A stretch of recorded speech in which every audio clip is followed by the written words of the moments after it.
ജന്നാത്തുൽ ഫിർദൗസിൽ തന്നെ നമുക്ക് നമ്മുടെ മാതാപിതാക്കളെ, നമ്മുടെ ഉമ്മയെ, നമ്മുടെ ഉപ്പയെ നമുക്ക് ജന്നാത്തുൽ ഫിർദൗസിൽ തന്നെ എത്തിക്കേണ്ടതുണ്ട്.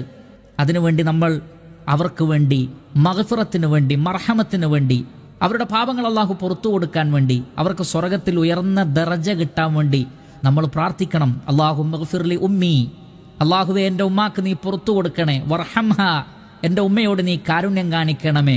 വതജാവസ് അൻ സയ്യിആതിഹ, അവരുടെ തിന്മകളെ നീ മായ്ച്ചു കളയുകയും അതിനെ നീ നീക്കിക്കളയുകയും ചെയ്യണമേ. വഅദ്ഖിൽഹൽ ജന്ന, ആ ഉമ്മയെ നീ സ്വർഗത്തിൽ പ്രവേശിപ്പിക്കണമേ. വഖിഹാ മിൻ ഫിത്നത്തിൽ ഖബ്രി വമിൻ അദാബിൻ നാർ, നരകത്തിലെയും ഖബറിലെയും ശിക്ഷയിൽ നിന്ന് അവരെ നീ രക്ഷപ്പെടുത്തണമേ. വർഫഅ ദറജതഹ ഫിൽ മഹ്ദിയീൻ, സന്മാർഗം സിദ്ധിച്ച ആളുകളുടെ ആ ഒരു പദവിയിൽ നീ വലിയ വർധനവ് നൽകുകയും ഉയർന്ന പദവിയിൽ സ്വർഗത്തിൽ അവരെ ആക്കുകയും ചെയ്യണമേ. ഇങ്ങനെ നമ്മൾ പ്രാർത്ഥിക്കുക.